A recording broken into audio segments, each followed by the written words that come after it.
Did it move? No. Was Nick going to be a speaker? Yes. An author? Yes. An actor? Yes. A CEO? Yes. A double graduate of accounting and financial planning? Yes. A president and founder of a non-profit organization that's given $500,000 away? Yes. Was Nick going to have this wonderful, bountiful life of joy and peace and strength? Yes. Did I know that? No. Could I see that? No. But just because you can't see it now doesn't mean it's not there. You must have faith to believe in something you do not see yet. You must understand your worth and your value is not determined on your bank account or your achievements. Because at my funeral, they're not going to talk about my success. They're going to talk about who Nick was, not what he did. It's who you are that matters most. And if you don't know the first principle of your value, then you don't know who you are and what you're here to do. You can have arms and legs, but not know what to do with them. I today stand before you complete and lacking nothing. Why?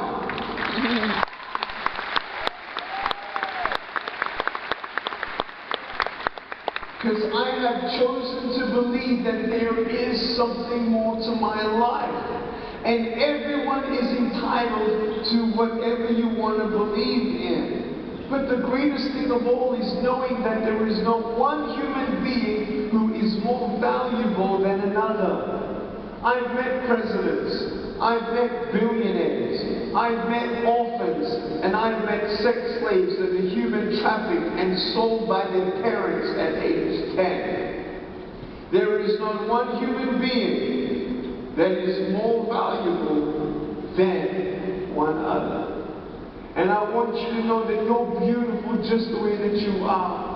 You know, I go in front of elementary school students, and I know there's some teenagers here, and I know some people with gray hair who wish they were teenagers still. But I'll tell you right now, if you're a teenager, you know, you look yourself in the mirror, and you know, even 40, 50-year-old people, they look themselves in the mirror and say, oh, look at me, you know. They were a teenager and say, oh, look at my pimples. And now they're 50 and say, oh, look at my wrinkles. You know, like they're never happy with what they have. And you know, oh, I wish I had this, I wish I was taller, I wish I was shorter, I wish I was more popular, I wish I was more smarter, I wish I was more rich, I wish. What's the point of wishing something that's not there? There is no productivity in that. But I ask these elementary school students, I say, I have a question, guys, and they're like, really? And I said, I said, do you think that I'm cool enough to be your friend? And they're like, oh. Yeah! And I'm like, really? And they said, And I said, but I have no arms and I have no legs. That's okay. I said, so you don't care? No. I said, if it doesn't matter for how I look, then why do we tease each other for how we look if it actually doesn't matter? If it doesn't matter for how I look, then why are you so negative about how you look? Why do we stereotype people? Break that chain of life and give yourself a chance. Some of you girls are so insecure about your relationships. You have a boyfriend who emotionally controls you and abuses you, and you think you're not going to get anyone better. Well, if I dump him, then who's going to love me? I'm never going to get anyone better. Well, guess what? If you never give yourself a chance, you're right. You'll never get anyone better. But you deserve better. You deserve to be treated like royalty. My wife and I, we abstained, and I was a virgin until I met my wife. I was, and I'm proud of that.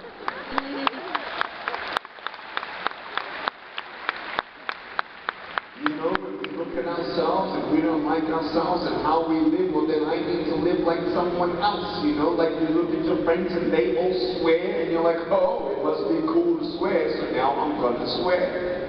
Oh, you want to get drunk? Yeah, man, I don't want to get drunk. You know, all these things, and you sort of conform to what everyone else is doing. They influence you more than you think.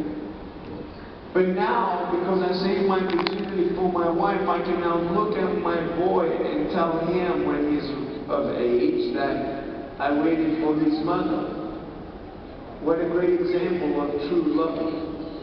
Anyone's going to love you when you make them feel needed and wanted. But what about a bad day? What about when you go through depression? Are they really going to love you? That's true love. You see true colors when you go through true trials. For me, that's how I knew my wife was going to be my wife. I actually went through a depression just 2 years ago. I share it in my second book, Unstoppable. You see my foot? Again, we all have ups and downs, right? I went through it down. There were some plans in my business that failed. And I told my wife, I said, I'm broke. I have no money. She said, that's okay. I'll get a job and support the both of us. That's a woman I'm going to be with for the rest of my life. That was amazing.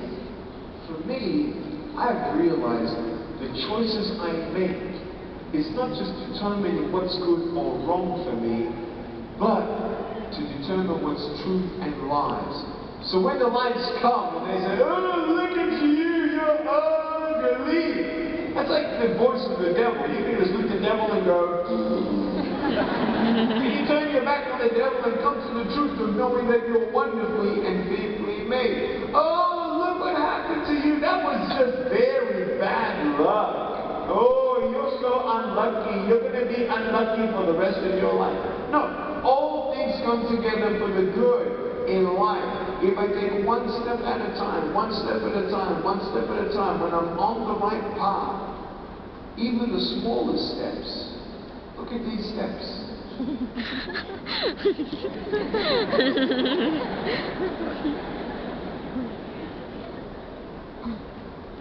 Are these big steps? No. But small steps in the right direction. That's a positive thing. Sometimes you fall down.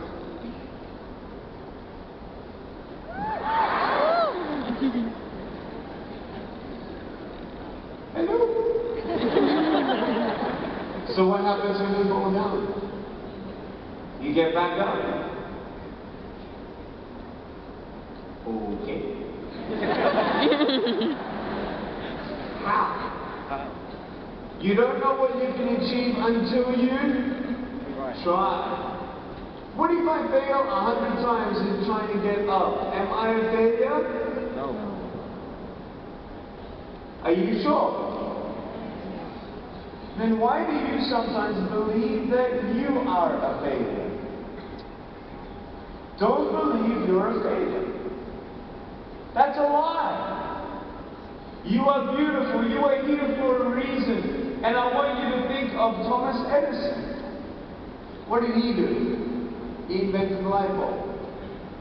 How many times did he try and invent the light bulb? 10,000 times.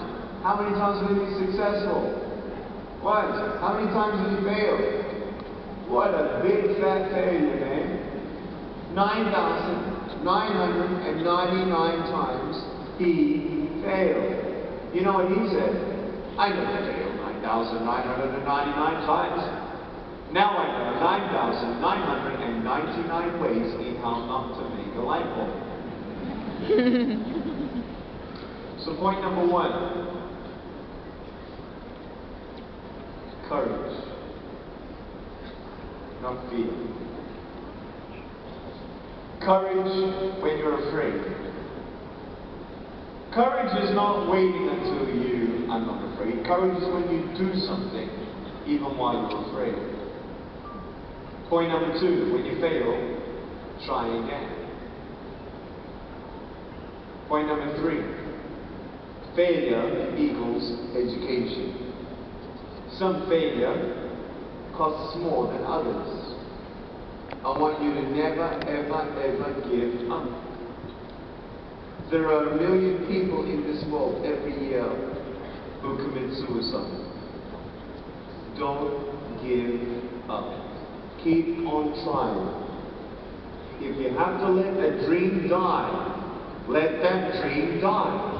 If I never was a speaker, am I still Nick Vujicic? Yes. Am I still as valuable as a human being? Yes. Can I still be happy if I wasn't a speaker?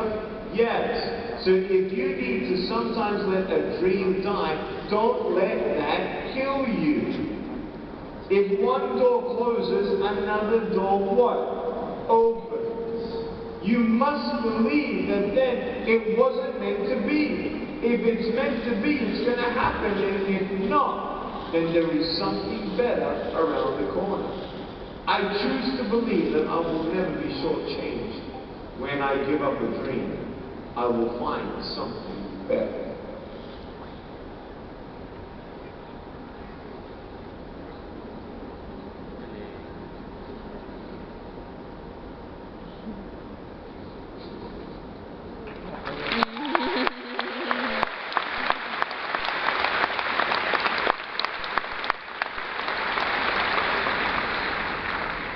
So